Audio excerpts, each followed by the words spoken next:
Good morning from Paris. I got into my bed last night in the hostel and there was no pillow. Never had that happen before. Paris. The hostel room smelled of tobacco and sweat this morning, and when I went to turn on the shower, the smell of piss. Paris is a dirty city and it doesn't hide it. You are forced to bathe in its grime and filth, and at least it's not summer. Every time I catch my breath, another siren sets off. Like the Odyssey, except we don't all set off dancing at the sound, at the peril of self-abandonment. Well, the end of ourselves.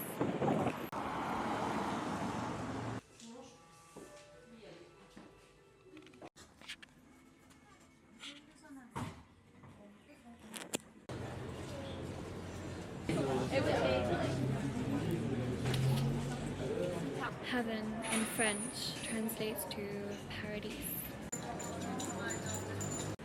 I suppose we call it a paradise too. We all walk around as though we've lost something. They should call it the collective fall, paradise lost. I don't know the precise French translation for headless chicken, but the restaurants here in Paris mention something about poulet.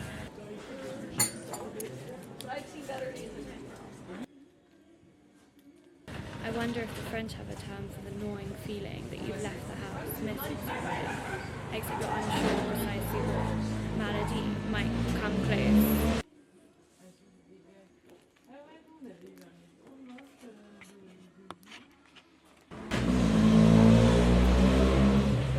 We're all sick in the stomach with it. I keep reading the same line, the madness of it all. Is it a cliche for a person to lose their mind? The human condition is something I can't quite put my finger on. I stopped eating chicken years ago.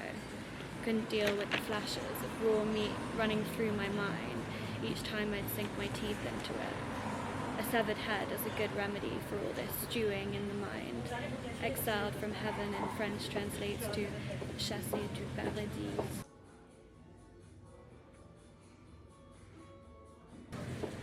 The human condition is a form of exile, I think. Even if this exile, milling, missing, looking, is a prerequisite to paradise. All of this is painfully amorphous. I know that 3 minus 2 equals 1, and then 1 plus 2 equals 3, and heaven in French translates to paradise.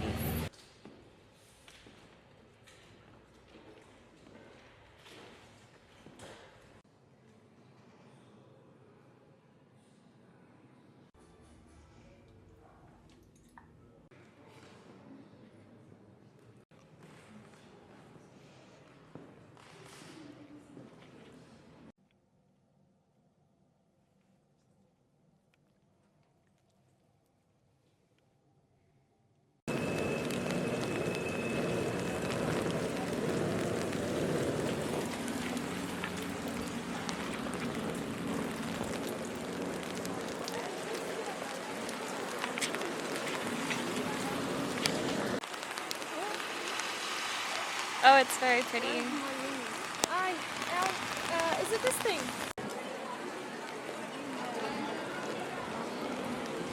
It's so cute. A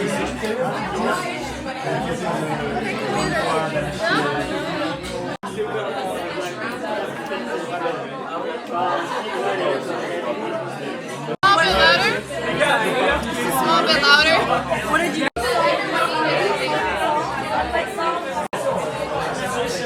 Can I get this off? And then I can wait.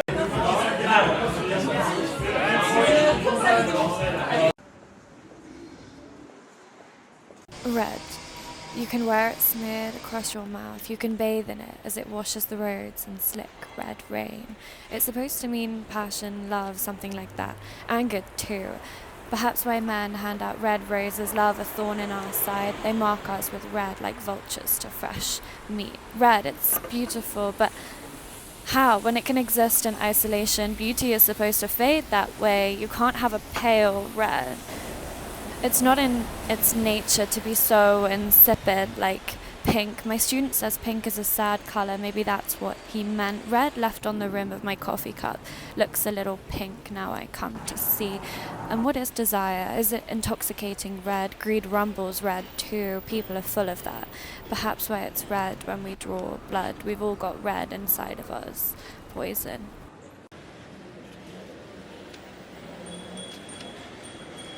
It's very, do you want to be in it? You're not in it, don't worry.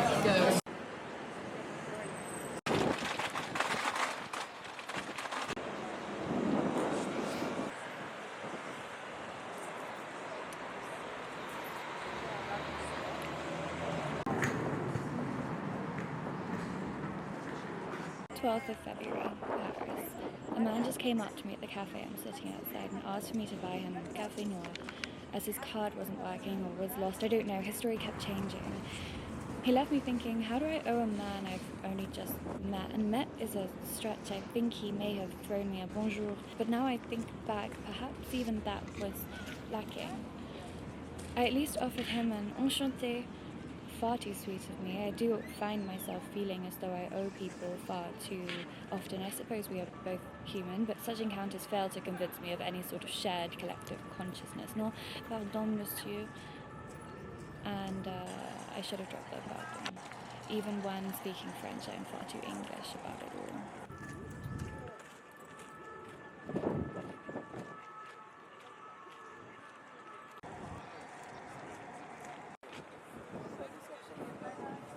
It's my second day in Paris and I am so cold. I have so many layers on. Every time I come to Paris, it's freezing. I met my friend for lunch. She's doing an internship here, which was very nice. And I seem to have come out of my writer's block. I've written quite a few poems, which is really good. And this evening I'm meeting another friend for dinner. I'm currently outside the Louvre, which I went into a few years ago, and I can see the Eiffel Tower, which is kind of cool.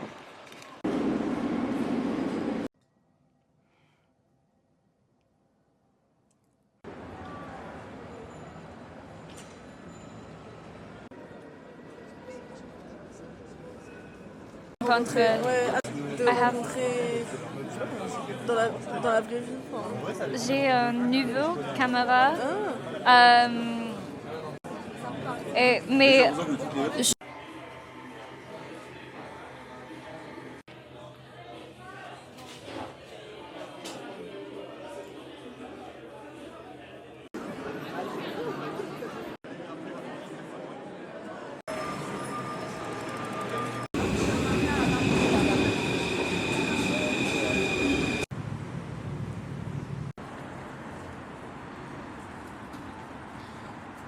Day 3 in Paris. I'm up really early because someone was packing in my room. I'm so tired and hungry.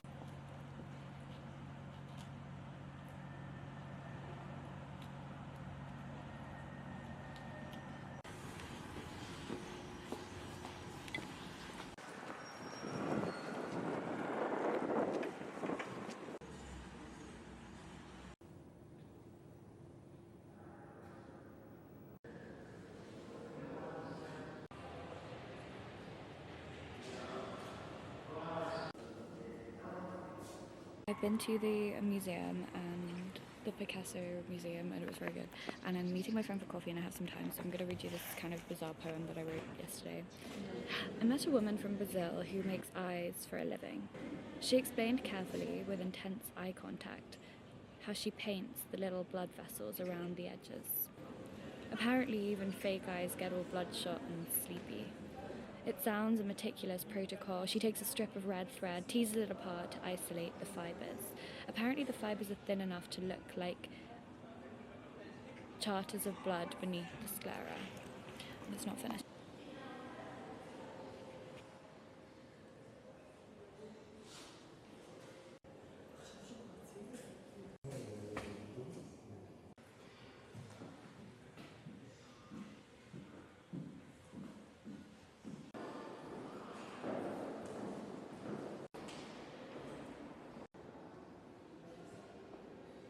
No, I feel like the ceiling is insane. But like, I'm...